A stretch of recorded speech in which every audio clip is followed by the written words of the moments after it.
민수기 10장 1절로 10절까지 말씀 교도로 읽어나가도록 하겠습니다. 민수기 10장 1절로 10절까지 말씀입니다. 여호와께서 모세에게 말씀하여 이르시되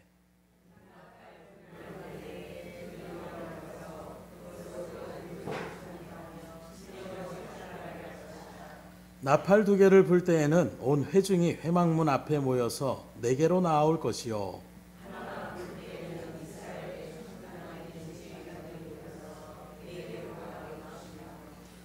너희가 그것을 크게 불 때에는 동쪽 진영들이 행진할 것이며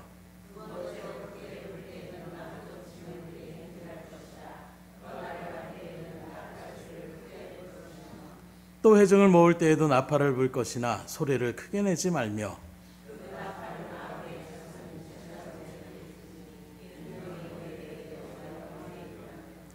또 너희 땅에서 너희가 자기를 압박하든 대적을 치러 나갈 때에는 나팔을 크게 불지니 그리하면 너희 하나님 여호와가 너희를 기억하고 너희를 너희의 대적에게서 구원하시리라.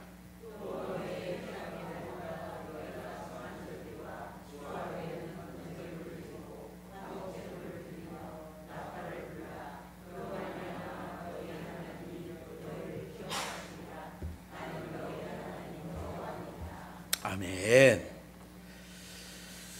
오늘 찬양단 감사 예배로 우리가 찬송, 찬양, 찬미 여러 가지 말들을 쓰는데 다 똑같이 하나님의 덕을 올려드리는 것이 찬송의 의미라고 얘기할 수가 있습니다.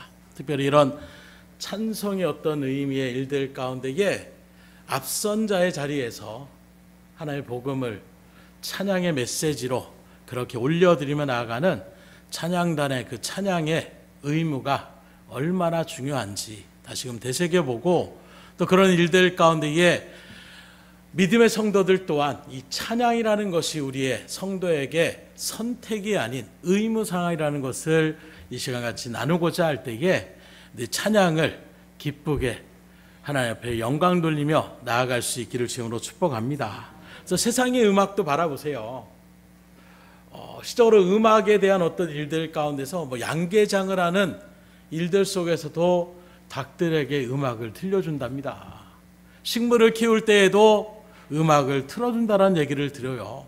심지어 고추장이나 된장이나 김치, 포도주, 쉽게 말하면 발효를 시켜나가는 음식에도 음악을 그렇게 들려주면서 진동을 그렇게 나타나게 되면 식품의 맛이 좋아지고 여러 가지 일들 가운데서 유익이 많이 된다라는 과학적으로도 그것이 증명이 되고 있는 것입니다. 그래서 실적으로 일본에서는 젖소나 동물들에게 음악을 직접 들려주고 청각 기능이 있는 식물이나 식품에 대해서는 특수 변환 장치로 음악을 진동으로 바꿔 들려주니까 농축산물 관련된 제품의 품질과 생산성이 현저하게 좋아졌다. 이런 발표들이 나타내고 있어요. 굳이 동물이나 식물이 아니라 우리 사람들도 마찬가지잖아요. 코로나 일들 속에서 가장 확 올라갔던 것 중에 하나가 바로 트로트라는 장르가 갑자기 엄청나게 그래서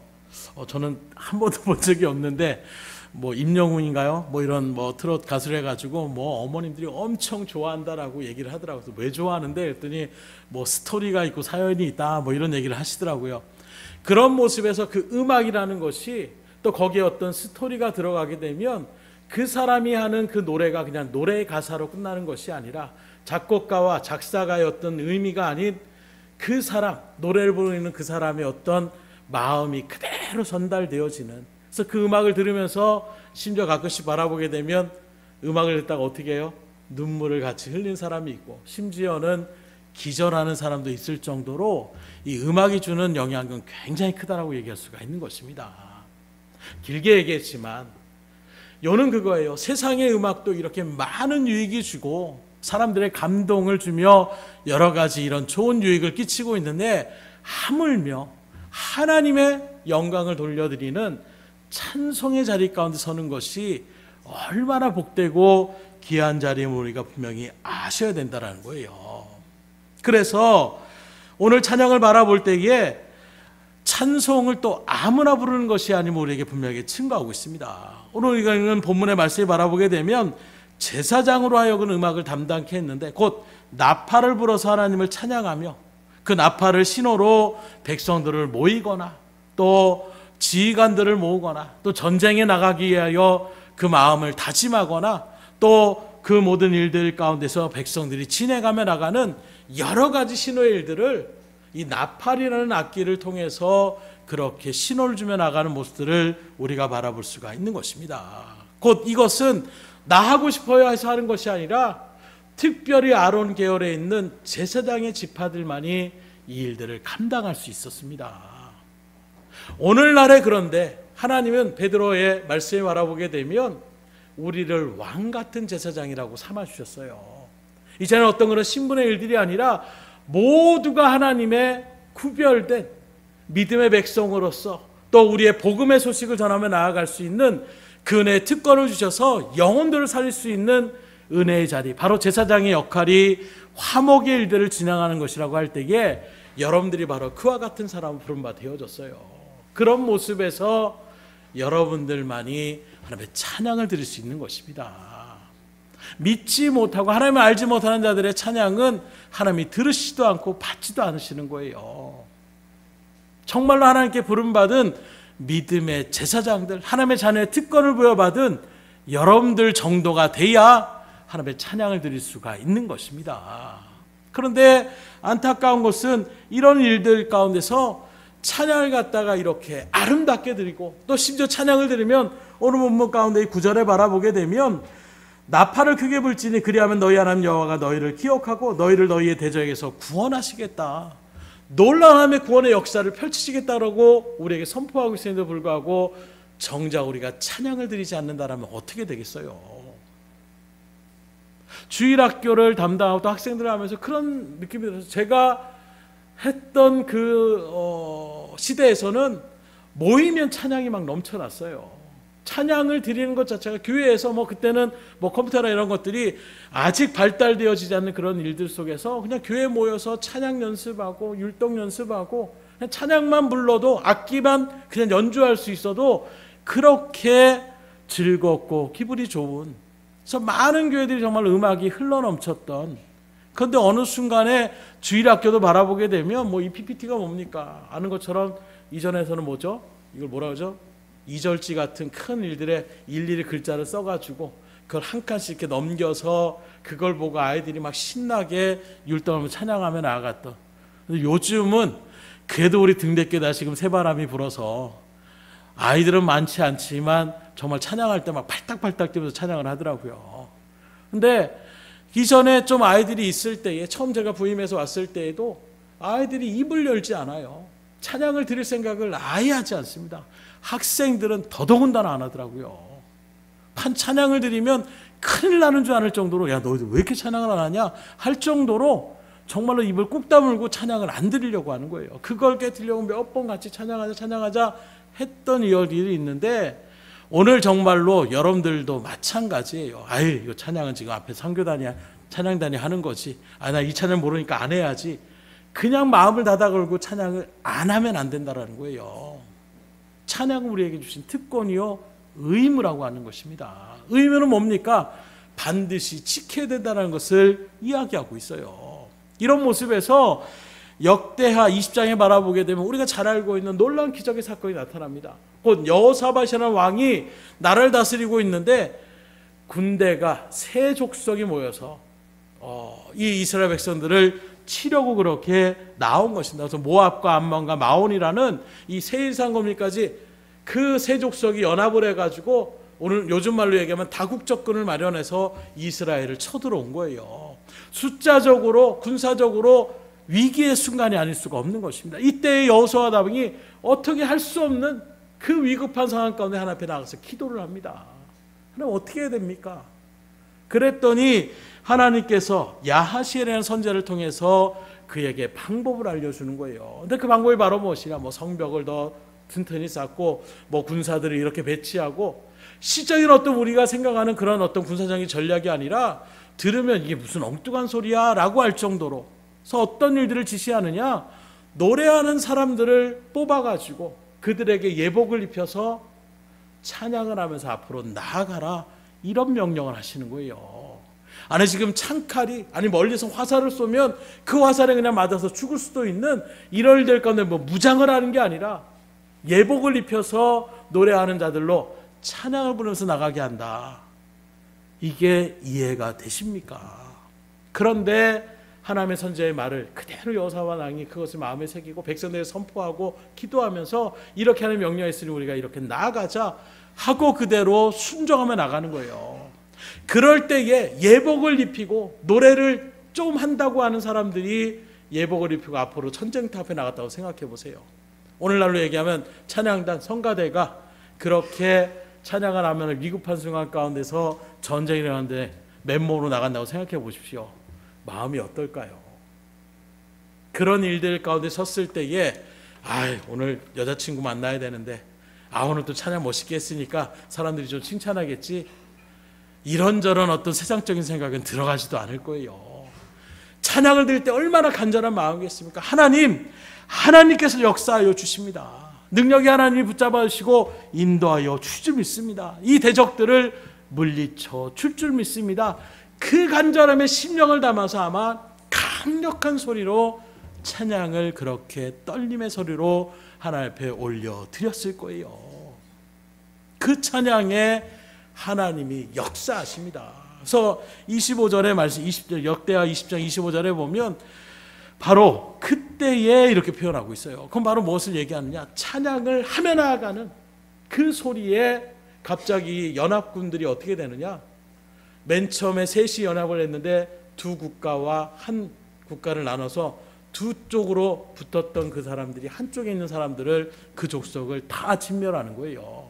그리고 난 다음에 남은 한 족속씩 또 어떻게 합니까? 자기네들끼리 싸우는 것입니다. 그래서 자기네들끼리 공격하러 이스라엘을 치러 왔다가 자기네들끼리 지리멸렬해서 그리고 나서 진멸을 그렇게 당했다라고 얘기하고 있는 거예요. 그래서 이스라엘 백성이 나가보니까 어떻게 되느냐? 사람들이 다 죽어 있는 거예요. 그런데 그런 일들 가운데에 그 이후에 말씀을 바라보게 되면 그들이 가져온 군량미나 재물이나 의복이 너무 많아서 쉽게 말하면 전리품을 거둬들이는데 하루 동안 거둬들이지 못하고 양이 너무 많아서 사흘에 걸쳐서 3일에 걸쳐서 그것들을 거둘 정도의 그런 전리품을 거둘었다라고 이야기하고 있는 것입니다. 쉽게 말하면 피해 하나 받지 않고 그 모든 일들 가운데에 전쟁도 이기고 많은 재물들도 얻게 되는 그런 기적의 일들을 누리게 되는, 거기에 어떤 것이 있느냐? 오늘 말씀처럼 찬양하며 나아갈 때에 내가 너희들의 대적을 이기게 해주다라고 말씀하는 이 믿음으로. 그래서 오늘 찬양단도 마찬가지예요. 우리는 지금 누가 싸웁니까? 북한에 생각하면서 우리가 찬양합니까? 그게 아니라 영적 싸움의 자리에서 사단의 권세가 오늘도 예배 가운데 침범하지 못하고 능력의 하나님의 역사를 통하여 구원의 놀라운 일들, 또 은혜의 역사의 일들이 우리 가운데 잊혀지기를 소망하는 마음으로 찬양단은, 또 성가대는 하나님 앞에 찬양을 올려드리는 거예요.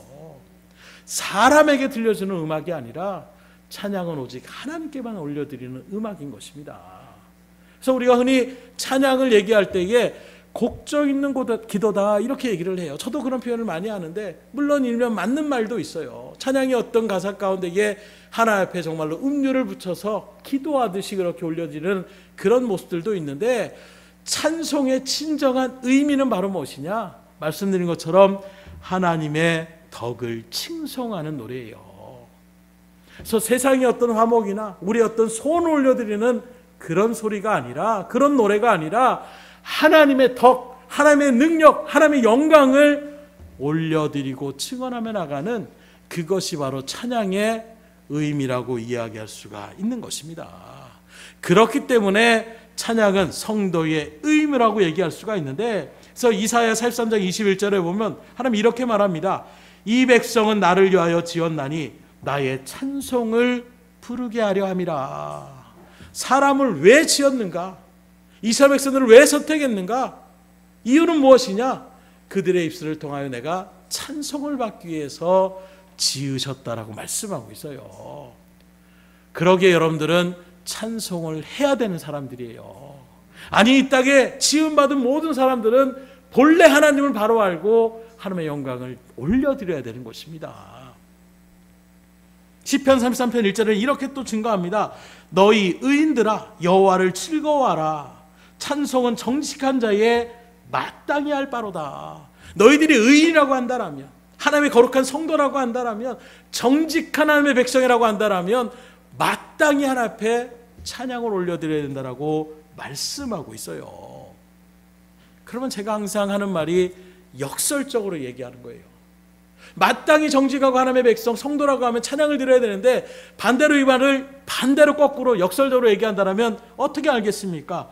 구원받았다라고 하면서도, 내가 하나님의 자녀라고 하면서도, 내가 믿음의 성도라고 하면서도 찬송을 하나님 앞에 드리지 않는 자는 불의한 자라고 얘기할 수가 있는 거예요. 여러분들 어떻게 불의한 자가 되고 싶으세요? 하나님의 칭찬받는 의인의 자리가 되고 싶으세요? 별로 되고 싶은 마음이 없으신가 봐요. 정말로 여러분들이 하나님 앞에 칭찬받는 의인의 자리에 서려면 찬송만 잘해도 돼요. 그냥 일을 하면서도 흥얼흥얼 찬양을 하는 것이, 그래서 여러분들에게 은혜가 넘칠 수 있는 거예요. 하나님을 생각하며 나가는 모든 일들, 내가 세상의 일이라고 생각하지 않고 그 모든 일반적인 생활 속에서도 나도 모르게 하나님을 찬양하며 나가는 흥얼거림의 그 찬양 소리에도 하나님의 영광을 찬양하며 나아가는. 그래서 여러분들 한번 찬송의 가사들 한번 잘 바라보세요.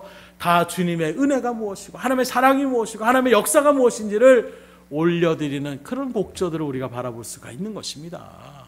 그러게 찬양을, 기도는 나 정말 기도 못하겠어 할 때는 그냥 찬양만 드려도 그 찬양의 소리에 하나님께서 여러분들의 입술을 통하여, 여러분들의 생활을 통하여, 발걸음을 통하여 역사하여 주시니 찬양을 하실 수 있기를 주님으로 축원합니다. 근데 말씀드린 것처럼 안타깝게도 오늘날 우리 주위에 이런 구원의 감격을 올려드리는 찬양을 하지 않는 불량한 사람들이 너무나도 많이 있어요. 심지어 사역의 현장 가운데 있는 목회자들이 모이는 그런 곳에서도, 세미나 속에서도 찬양을 잘 안 드리는 분들도 많이 계십니다. 어느 순간에 그 의미를 희미하게 퇴색시킨 거예요. 찬양하는 시간에 나가서 전화 통화하고 뭐 여기저기서 사람들하고 얘기하고 있고, 찬양이라는 의미가 그냥 예배를 준비하는 정도의 그런 생각으로, 그냥 노래하며 나가는 일들 가운데 이게 어떻게 예배의 분위기를 올리는 이 정도의 생각으로 어느 순간에 찬양의 의미가 퇴색되어져 버리니까 하나님의 영광을 올려드리고 하나님을 칭송하며 나아가는 그 시간에 우리가 다른 생각을 하고 다른 여러 가지 행동들을 나타내게 되는 거예요. 그런 모습에서 사람들을 다시금 찬양의 자리로 이끌어가는 찬양단의 역할은 너무나도 중요합니다. 항상 기도로 준비하시고, 오늘도 우리가 드려지는 찬양, 아니 내가 하는 이 찬양의 소리가 나의 어떤 모습을 나타내는 자리가 아니라 영혼들이 하나님께 집중하며 나갈 수 있는, 마음을 아파야 하나님을 높여드릴 수 있는 은혜의 시간이 되기를 소망하며 준비하시고, 그런 찬양의 소리에 모든 믿음의 성도들이 같이 연합되어져서 하나님의 성호를 올려드릴 수 있기를 주님으로 축복합니다. 그런 의미 가운데 있을 때 찬송은 또한 하나님 앞에 드려지는 예물이라고 할 수가 있는 거예요. 하나님이 우리에게 받으시는 헌신의 모습들 가운데서 바로 하나님 명령하신 너희들은 왜 지었느냐? 나를 찬송하게 지은 존재다. 그런 모습에서 우리가 하나님을 찬양하며 올려드리는 것 자체가 하나님 우리의 모든 찬양을, 우리의 마음을 주님 앞에 드려지는 그런 모습이, 그런 행위가 바로 그런 표현이 찬송이기 때문에 찬송은 곧 예물이라고 이야기할 수가 있는 거예요. 그래서 찬양은 그냥 찬양 그 자체만으로 순수하게 하나님을 생각하며 올려드리는 시간이 되셔야 됩니다. 그런데 어떤 일들 가운데 우리가 영화나 이런 일들 말하면 무슨 찬양을 하고 막 하면 귀신이 떠나가는 역사가 일어나고 막 이런 일들 가운데, 이게 물론 그럴 수 있어요. 그러나 찬양을 하면 귀신이 떠나간다, 이걸 얘기하는 것이 아닙니다. 그건 부차적으로 하나님께서 더불어 주시는 은혜예요. 찬양은 그냥 하나님의 성호를 찬양하는 것입니다. 하나님의 은혜를 감사하며 주님 앞에 높여드리는 거예요. 그렇게 하나님을 높여드리면 자연스럽게 하나님께서 부차적으로 여러 가지 능력과 은혜를 허락하여 주시는 것입니다. 그 의미를 또 그것만 그래서 찬양하면 귀신이 떠나간대, 그러면 막 찬양만 어떤 도구로서의 의미로 나가면 그 찬양은 또한 본래의 찬양의 그 의미를 퇴색할 수밖에 없는 거예요. 그래서 찬양은 다시금 말씀드립니다. 그래서 나는 음색이 안 좋아요. 나는 음치예요. 박자도 몰라요. 그러니까 난 못해요. 좀 노래 잘하는 사람들, 음정 아는 사람들, 그런 사람들은 크게 부르고 나는 그냥 못하니까 난 기도만 할래 하는 마음의 자세로 서는 분들도 의외로 많더라고요. 그렇지 않습니다. 찬양의 시간에. 그래서 저는 항상 찬양을 할 때 그래요. 여러분들 모르는 찬양이 있으면 따라 부르려고 하고 따라 부를 수 없는 그런 일들가 없으면 가사라도 입술로 읊조리면서 나가면 그러면 그것이 은혜가 넘친다라고 얘기하는 거 있어요. 왜냐하면 그 가사 자체가 하나님의 성호를 높여드리는 것이기 때문인 것입니다. 그래서 찬양의 시간은 구경의 시간이 아니에요. 아, 오늘 누가 좀 잘하네? 아니, 누가 좀 틀리나? 이런 시간이 되는 순간 그 찬양의 시간은 인간적인 냄새가 날 수밖에 없는 거예요. 우리가 찬양을 드리고 우리의 찬양을 받으실 분은 저도 아닙니다.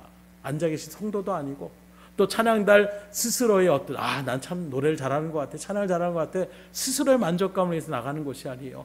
오직 우리의 찬양의 주제요, 그 찬양을 받으실 분은 하나님밖에 없다는 마음으로 그렇게 찬양을 드리면 그러면 담대로 나갈 수가 있어요. 이 마음을 얻기 위해 저도 굉장히 많은 우여곡절을 겪었어요. 근데 하나님이 깨트리시더라고요. 늘 말씀드리지만 성가대 지휘를 하고 찬양단을 인도하며 나가는 일들 속에서 박자 음정 또 몇 번, 두 번째 들어갈 때 이렇게 들어가고 조금이라도 드럼이 무턱이 들어가거나 음정이 낮춰지거나 그럼 바로 거기서 커트를 하고 그거 할 때까지 그냥 강력하게 그렇게 정말로 되도록이면 완전하고 완벽하게 그렇게 음악을 준비해서 그렇게 올려드리자. 그리고 그렇게 해서 또 나갔을 때에 앉아있는 성도님들이 오늘 찬양 너무 잘한다. 그 말 들으면 또 흐뭇해가지고 오늘 열심히 잘했어. 근데 만약에 찬양을 하다가도 그렇게 연습을 하고 시작하는데 실전에 또 갔는데 누가 기타를 잘못 튕기다든가 코드를 잘못하든가 이게 연습하는 사람 눈에 귀에 확 들어와요. 그러면 찬양을 하면서 갑자기 마음이 어떻게 됩니까? 그 순간에 흔들리기 시작하는 거예요. 이런 마음이 들어가는 순간 그 찬양의 시간은 온전한 찬양의 시간이 되지 않더라고요. 이 모습을 하나님께서 직접 깨트려 주셔서 아예 소리가 나오지 않도록 목소리가 나오려고 하는데 소리를 낼 수가 없어요. 저 신소리밖에 나올 수 없는 그런 순간에 있는데 그때 하나님께서 감격을 주시더라고요. 그 찬양의 소리를 내가 지금 듣고 있다. 그때 제가 정말로 찬양을 인도하다 말고 엎드려서 하나님 앞에 눈물을 흘리면서 회개했습니다. 찬양은 이런 것이구나. 그래서 여러분들이 하는 찬양도 옆 사람 신경 쓸 필요 없어요. 그 사람 들려주려고 찬양하는 거 아니에요.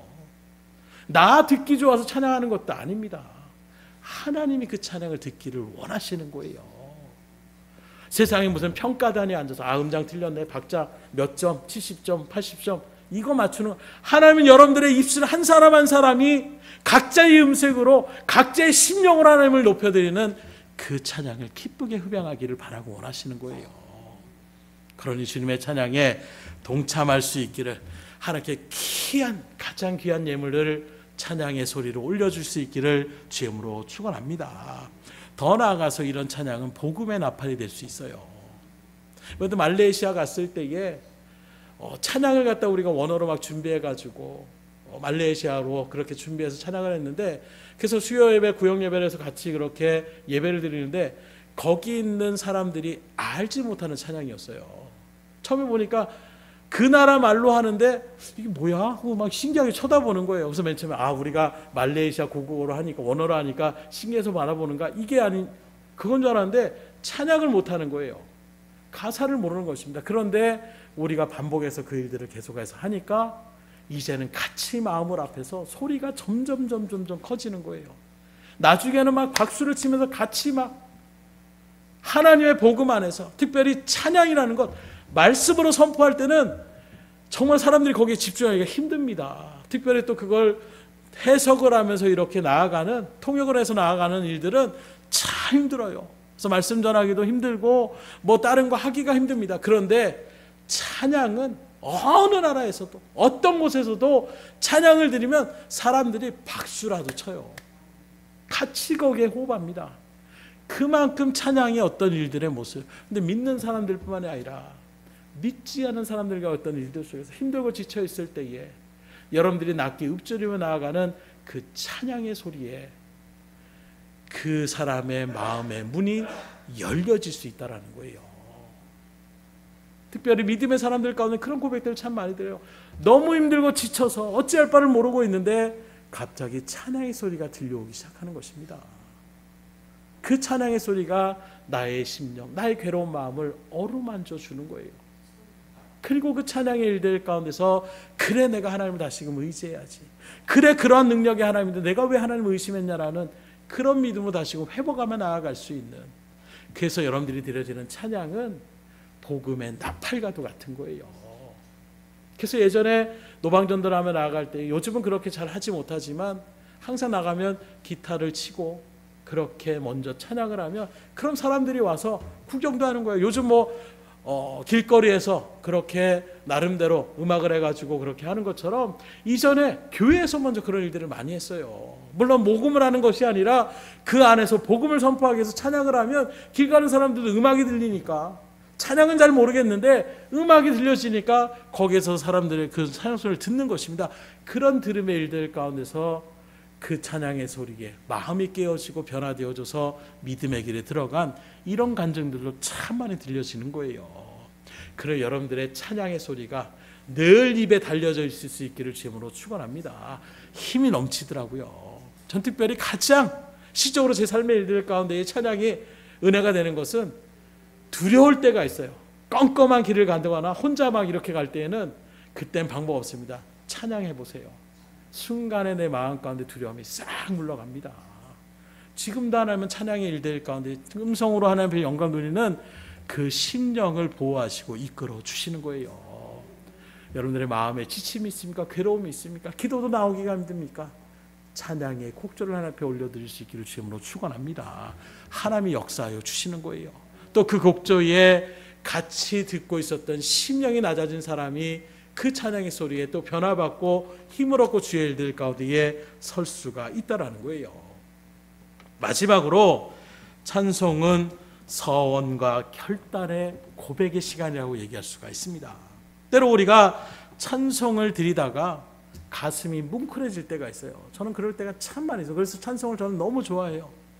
특별히 몇 번 간증한 것처럼 군대에서 정말로 제가 처했던 가장 열악한 어떤 믿음을 지켜나갈 수 있는 일들 가운데 이게 시적으로 육체적인 엄청난 고통과 박해가 있다라고 하는 그 순간에 그래도 나는 예배 드려야 됩니다 하면서 나아갔던 그 모습에서 예배가 시작하기 전에 찬양을 막 연습하고 있는데 그게 시편 45편의 그 찬양의 소리가 제 귀에 딱 들리는데 그냥 눈물이 줄줄줄 흐르는 거예요.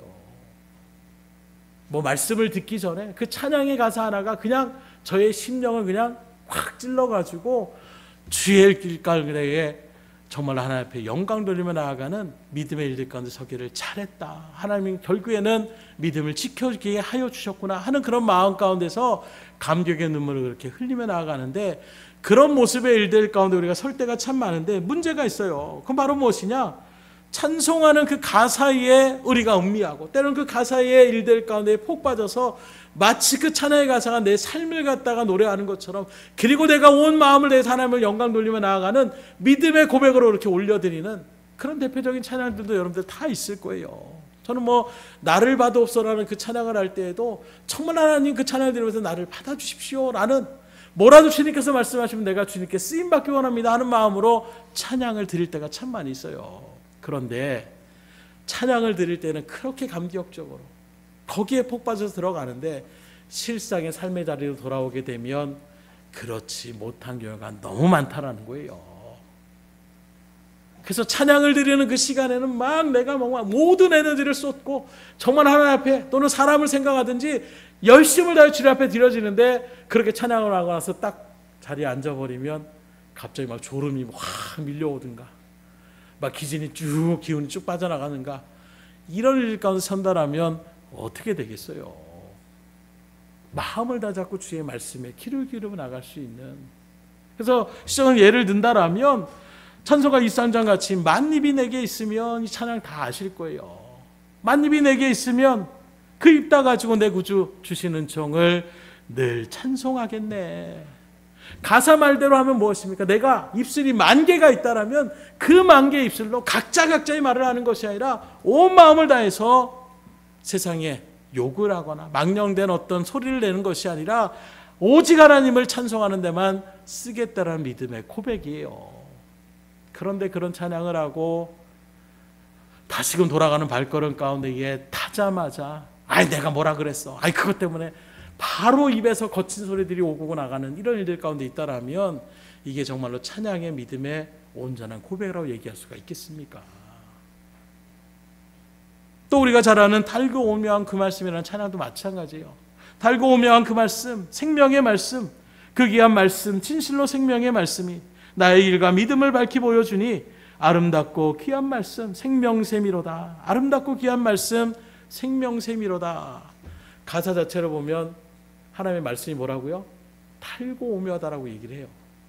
그런데 정작 우리의 삶 속에서 말씀 한 절도 일주일 동안 읽어나가지 않는다라면 그 찬양의 고백이 진정성 있는 찬양의 고백이라고 얘기할 수가 있겠습니까?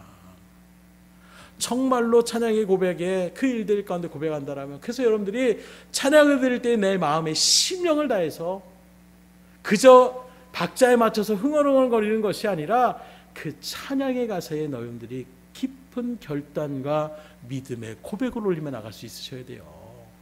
그리고 거기서 내 마음에 찔림이 되는, 그래서 꼭 말씀을 들을 때만이 아니라 기도하며 나갈 때에, 또 다른 사람의 기도 소리를 들을 때에, 또 찬양의 곡절을 올릴 때에 우리는 매 순간마다 은혜의 자리를 참여할 수 있는, 그래서 예배의 자리가 너무나도 우리 가운데 복된 자리라는 거예요. 근데 아무리 복된 자리면 뭡니까? 찬양을 드릴 때 입술을 꼭 다물고 있고, 기도할 때에 딴 생각하고 있고, 말씀을 들을 때에 꾸벅꾸벅 졸고 있으면 복된 자리가 될 수가 없는 거예요. 다시금 주의 일들 가운데서 입술로만의 찬양이 아니라 그냥 음악성으로 나아가는 노래가 아니라 여러분들의 진정한 고백과 결단이 그 찬양의 가사 속에 그대로 녹아지고 여러분들의 삶이 그 말씀 그대로 변화된 삶으로 나아갈 수 있는 은혜가 있기를 주님으로 축원합니다. 그런 모습에서 찬양단은 믿음의 본을 또 나타낼 수 있으셔야 돼요. 목회자도 마찬가지지만 항상 앞선 자리에 있는 사람들은 그런 모습에서, 그래서 항상 제가 말씀드리지만 앞에서는 기뻐하라 이렇게 찬양을 드리는데 얼굴은 막 인상은 바가지 쓰고 고개도 막 못 들고, 이게 무슨 기쁨의 찬양이에요. 그래서 저는 항상 말하지만 먼저 여러분들의 몸으로서, 얼굴 표정으로서 그 찬양의 가사가 그대로 올려질 수 있도록 저는 항상 그것부터 연습을 시켰어요. 정말 찬양의 가사가 기쁘면 기쁜 마음을 억지로 쥐어짜내서 하세요. 그런 마음이 안 되면 기도하십시오. 그래서 기도의 능력을 찬양을 하면서 저는 더 많이 느꼈어요. 기쁨이 안 되잖아요. 우리 리더도 얘기한 것처럼 찬양을 내가 담당하는 이 사명을 감당하지 못할 정도로 너무 삶이 피폐해지고 힘들 때가 있어요. 그때에도 기도함으로 우리의 마음을 다스리고, 그리고 하나님 앞에 영광 돌리게 하는 마음으로 쓰면 그 근심이 떠나가게 되고, 그 걱정이 물러가게 되고, 그 아픔이 떠나가는, 그리고 다시 하나님이 주시는 은혜를 소망 가운데 붙잡고 찬양을 시작할 때와 찬양을 마칠 때에 내 마음에 평안이 넘치게 되는 이런 놀라운 은혜들을 여러분들도 체험할 수 있기를 주님으로 축원합니다. 그러면 찬양에 여러분들 같이 동참하셔야 되는 거예요. 그럴 때의 찬양의 역사는 지금도 울려 퍼집니다. 그래서 찬양은 여러분들이 가장 하나님 앞에 드려질 수 있고 가장 우리가 쉽게 하나님의 은혜를 누리며 나아갈 수 있는 가장 복된 자리가 바로 찬양이라고 얘기할 수가 있는 것입니다. 그러니 하나님의 일들 가운데서 세상의 사람들도 바라보세요. 언행불일치의 사람들을 가장 사람들이 쓸모없는 인간으로 얘기합니다. 말 그대로 말로는 모든 건 다 할 것처럼 하는데 정작 행함은 그것과 정반대의 모습을 나타내게 되는, 그게 정치인이 됐든 어떤 공인이 됐든 어떤 일반적인 사람이 됐든 겉으로는 이렇게 얘기했는데 실상의 삶은 정반대의 삶을 살아갈 때 사람들은 그 사람을 갖다가 인정하지 않아요. 완전하게 무시를 합니다. 믿을 수 없는 사람이라고 낙인을 찍어버려요. 세상도 그렇게 되는데 하물며 하나님 앞에 구원받아 거룩한 하나님의 자녀된 믿음의 책성들이 찬양으로 주님을 욕되게 한다면 어떻게 되겠어요? 입술로 하나님 앞에 그렇게 영광 돌려가면서 내 삶은 전혀 하나님의 그런 입술의 고백과 다른 모습들을 나타낸다라면 이건 하나님을 욕보이는 것과 똑같은 것입니다. 하나님을 무시하는 것밖에 더 되겠어요? 정말 하나님의 살아계심을 우리가 믿는다라면 하나님 내가 이렇게 주님 앞에 살기 원합니다 고백해놓고선 정반대의 삶으로 나간다라면 그건 누가 보더라도 하나님을 인정하는 삶이 아니라 하나님을 무시하는 자리일 수밖에 없는 것입니다. 그러므로 믿음의 일들 가운데에 여러분들의 찬양의 입술의 고백과 여러분들의 삶의 자리가 일치할 수 있기를 주님으로 축원합니다. 아니 그러기 위해서 몸부림을 치셔야 돼요. 그 일들을 위하여. 그래서 예전에 그 목사님이 그런 말을 할 때 그게 참 표현이 왜 저렇게 할까 했는데 그 말이 좀 강렬하더라고요. 일을 부득부득 갈면서 해야 된다라고 얘기를 하더라고요. 뭘 하는데 그렇게 일을 부득부득 갈아야 되는가? 그 정도의 각오 가운데 서서 나가야 된다라는 거예요. 신앙의 일이 특히 그렇더라고요. 이제 이렇게 바꿔야지. 쉽지 않습니다. 우리의 습관이 있고 또 영적인 일 가운데 사단이 우리를 그렇게 은혜의 자리 가운데 서는 것을 기뻐하지 않아요. 그래서 어떻게든지 우리를 끌어내려고 합니다. 야 다음에 해. 야 지금 그렇게 한다고 네가 뭐 될 수 있을 것 같아? 끊임없이 우리의 일들 가운데 그 일들을 진행하지 못하게 해요. 그래서 분명한 믿음의 결단으로 정말 이를 바득바득 갈면서 내가 이번만큼 사단을 이기겠다. 내가 이번만큼 하나님의 은혜를 내가 누리는 삶을 살아가겠다 하는 마음의 각오를 가지고 찬양의 고백과 삶이 일치되는 그런 일들을 통하여 놀라운 은혜를 누릴 수 있기를 주님으로 축복합니다. 말씀을 드립니다. 우리가 앞에 드려지는 찬송은 천사도 흠모할 사망이라고 얘기하고 있어요. 그 말은 천사가 너무나도 하고 싶어하는 그런 일들. 근데 그 일들을 여러분들에게 하나님 부여하여 주셨다. 그러니 찬송은 취미생활이 아닙니다. 취미생활은 뭡니까? 내가 좋아서 하는 거예요. 내가 마음에 안 들면 안 합니다. 내가 위주예요. 그러나 사명은 뭡니까? 반드시 그 일들을 진행하여 나가는 것입니다. 찬송은 내가 하고 싶을 때 하고 하기 싫으면 안 하고 이게 아니에요. 믿음의 성도라면 구원받은 백성이라면 하나님의 성호를 찬양하며 나아가야 되는 것입니다. 그러니 이런 일들 가운데 우리가 비춰본다라면 아무리 내가 교회를 오래 다니고 아무리 내가 믿음이 좋다라고 얘기할지언정 정작 하나님의 찬송의 시간에 찬양을 드리지 않는다. 우리 의심할 수밖에 없는 거예요. 물론 우리가 정죄할 필요는 없지만 하나님이 그 모습을 바라볼 때에 뭐라고 얘기하시겠습니까? 야 그렇게 나를 사랑한다고 하면서 그렇게 내 뜻대로 산다고 하면서 내가 가장 기뻐하고 아니 내가 그 일들을 위하여 너를 지금 구원의 백성으로 또 이 세상의 일들 가운데에 만물의 영장으로 이렇게 사람으로 지음바 되었는데 정작 그 목적을 잃어버리고 하나님께 영광을 돌리며 나아가는 찬송의 입술을 벌리지 않는다. 그러면서 내가 신앙의 사람이다. 내가 믿음의 사람이다. 어떻게 하나님이 인정해 줄 수가 있겠어요? 또 찬송은 예물이라고 드렸습니다.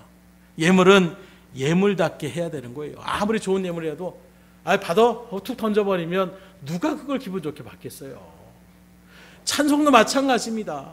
우리의 정말로 정성을 다해서 하나님 앞에 드려지는 청소를 하는 거 다른 것 아니에요. 그 찬양의 가사가 나의 고백으로 하나님 내가 이 찬양의 고백처럼 하나님 앞에 이렇게 나가기 원합니다라는 중심을 떠서 하나님 앞에 나아가는 그런 일들 가운데 있을 때 친정을 하나님 앞에 받으시는 기쁨의 예물이 될 수가 있는 거예요. 그렇게 드려질 수 있기를 주님으로 축원합니다. 나아가 우리가 드리는 찬양은 복음의 나팔이라고 그랬어요. 여러분들이 담대하게 증감해 나가는 또 담대하게 외치며 나아가는 담대하게 여러분들이 부르며 나아가는 그 찬송의 소리가 한 영혼을 살 수도 있다라는 믿음의 자리 가운데에.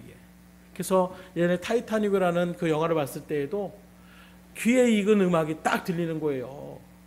거기에는 악사들이 있는데 사람들이 막 배가 막 지금 꺾여서 뒤집혀지는 일들 속에서 구조선을 어떻게든 타려고 막 그 사람들 가다고 있는데 갑자기 한 사람이 멈춰서 너무나도 당황해서 어찌할 바 모르는 그 사람들의 마음을 위안하기 위해서 거기서 바이올린을 시작합니다. 내 주를 가까이 하게 함은 이 찬양을 올리니까 나머지 악사들도 뛰어가다가 거기에 자리를 하고 그 찬양을 하는 거예요. 그 곡조를 올려드리니까 그 와중에 사람들의 마음을 좀 안정시키며 나가려고 하는 그런 모습을 우리가 바라볼 수가 있습니다. 찬양은 이러한 곡조 있는 세상의 노래처럼 세상의 노래도 사람의 감정을 휘어잡을 수 있잖아요. 찬양은 그 영혼을 휘어잡을 수 있는 것입니다.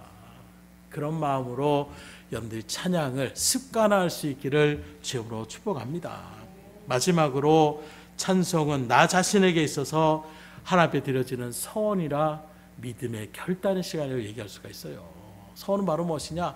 내가 이제는 하나님의 뜻대로 이렇게 살겠습니다. 믿음으로 선포하며 나가는 거예요. 그렇게 여러분들의 삶이 주의 일 가운데 설 때, 그래서 이 서원과 결단은 신중하셔야 됩니다. 함부로 하면 안 되는 거예요. 그만큼 찬양의 일들 가운데서도 여러분 정말로 충심을 다해 주님 앞에 나아가는, 정말 하나님 이렇게 되기를 소망하며 나간다라는 믿음의 고백으로 주님 앞에 올려드림을 통하여 하나님의 뜻대로 나아갈 수 있기를 주님으로 축복합니다. 이제 이후에 여러분들의 찬양이 바뀌었으면 좋겠어요. 여러분들 드려지는 그 찬양은 이제 노래가 아닙니다. 세상의 음악과 틀린 것입니다.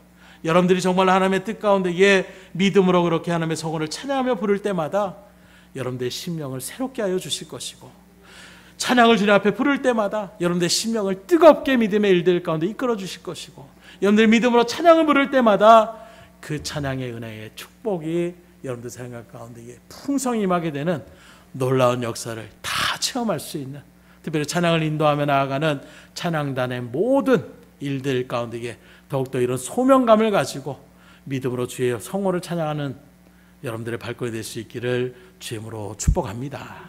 기도하겠습니다.